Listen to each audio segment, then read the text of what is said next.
You don't need to go to Niagara Falls when you can eat some Brian balls.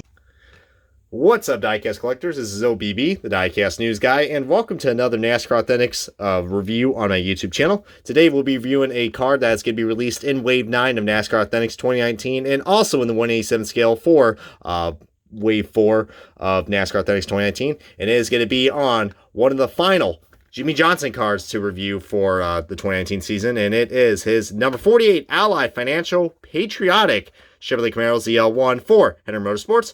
So this is a card that I picked up along with the Kyle Busch Hazelnut Spread car and the 911 Memorial car. Spoiler alert, those are the three cards that I did bought for the Cracker Barrel Wave from a few weeks ago, but finally got the time to go and review these for you guys, especially since Wave 9 just got recently announced, and that's basically what the Cracker Barrel Wave is. So as you guys take a look, this packaging right here, it is pretty basic, nothing really too much to go forward to, unless you guys want to get an autograph right there. I guess that's a cool thing. But packaging is just like the 187 2-packs, just probably a little bit bigger, but I don't know, it's not an exact replica, but it does share some resemblance to it. It would be cool if they do change this up for next year, if they decide to do the Cracker Barrel Waves. I mean, they only made 2 so far for this year. And on the back, here's the checklist of all the cars that you can find for Cracker Barrel. And the retail price right there is $5, but you're probably better off getting something better at Walmart or Target, because you do get a trinket. With this, you just get, a smaller packaging, which is cool for space reasons, but, we're all collectors. Who needs to make space, am I right? Wherever there's gaps, we can find them. But anyways, guys, let's go ahead and, enough of me talking, let's go ahead and start the unboxing and the official diecast review of the Jimmie Johnson Ally Patriotic car.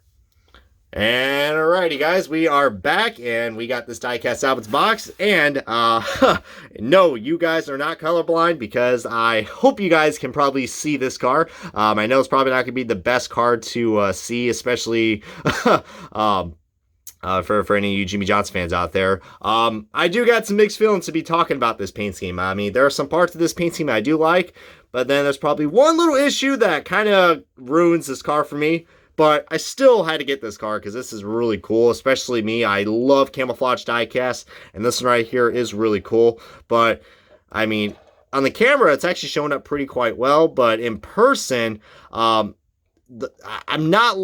wish there was a darker outline where the 48 and the Ally logos are, because from a far distance, I mean, especially if you guys saw this car at the track, even on the diecast renders, I mean, this car was pretty hard to find. I mean, I'm literally squinting to actually see the 48s. I mean, because, I don't know, I wish there was like a darker outline. Like, they could have probably, I don't know, even like a black outline would probably make this look a lot more better. I understand they were trying to go for like a basic design, but probably a little too basic, but that's my only nitpick I have this paint scheme.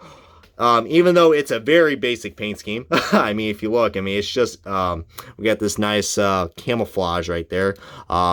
I don't think it's digital. No, it's not digital camo. It's just regular camouflage. If I'm mistaken, I believe this is the camouflage that they use for most of the military members now. I mean, I don't know. Oh my God, look at that decal wrapping right there. Whew.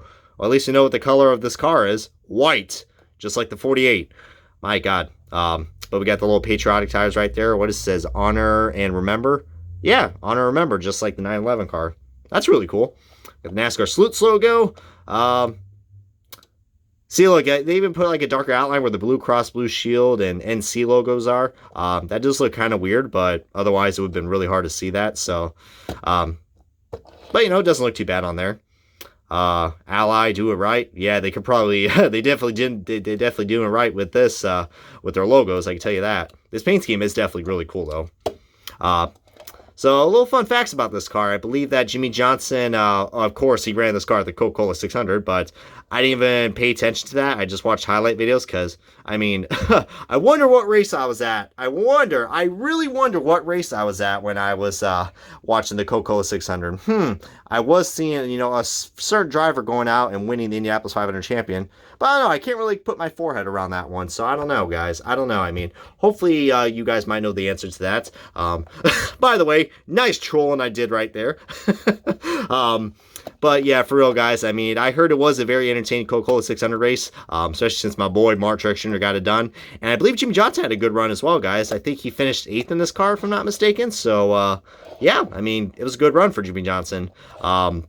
So, I mean, definitely can't go wrong with this car, guys. Like I mentioned in the introduction, you guys can also get this car in Wave 9 of NASCAR Authentics, and it's also going to be released in the 1/87th scale wave for Wave 4, so that's going to be really cool. But anyways, let's go and start the side-by-side comparison of the Jimmie Johnson Patriotic cars, and here is last year's to be talking about, which, of course, it's going to be a big difference, considering, you know, Lowe's is no longer associated with NASCAR anymore. So, yeah, I mean, I really do. Oh God, I remember this car. Look at those paint. Look at that paint chip.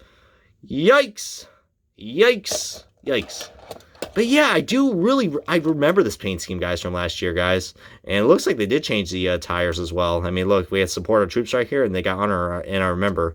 So that's kind of cool that they decided to change that. But I don't know. Both are really cool looking paint schemes. But if I had to go just by my first pick, I gotta go with the 48 Lowe's Patriotic, man, because it's just so much brighter and beautiful. I mean, don't get me wrong, I love camouflage cars, but if you show, I mean, as I'm showing you guys side-by-side comparison, I mean, which one would you guys honestly pick? I mean, which one would you guys really pick? Probably the Lowe's, especially if you're a big Jimmie Johnson fan. I know you would. Especially since you guys heard the news that this is actually the first Jimmie Johnson review that I'm doing ever since he made his announcement that he'll be stepping away from full-time NASCAR competition at the end of the 2020 season. So, had a feeling that was going to happen. I mean, especially since Jimmie Johnson said he has some interest in IndyCar. Probably might run the GP of Indy, if I'm not mistaken. He says he does not plan on running the ovals. But, yeah, I mean, that would be pretty cool. I mean, I really haven't met any NASCAR drivers when I was at the Indy 500, guys. I mean, so that would be really cool to see, you know, if Jimmie Johnson could pull that off. Maybe it'll encourage me to go to the Indy GP. But yeah, guys, I mean, feel free to comment below your other thoughts and opinions about this car. If you guys have anything else to share about this car, feel free to let me know, because I always want to hear your guys' thoughts and opinions, because that's what these diecast reviews are. They're always about, you know, myself or the diecast or the shitty company that makes these cars, which is all I know. But we'll save that for another day. But anyways, guys, this has been OBB, the diecast news guy. Thank you guys so much for watching this video, and of the Jimmie Johnson 2019 Ally Financial Patriotic Chevrolet Camaro ZL1 400 Motorsports. And this has been OBB, the diecast news guy. Comment, like, subscribe, and I will see you guys on another NASCAR Authentics review.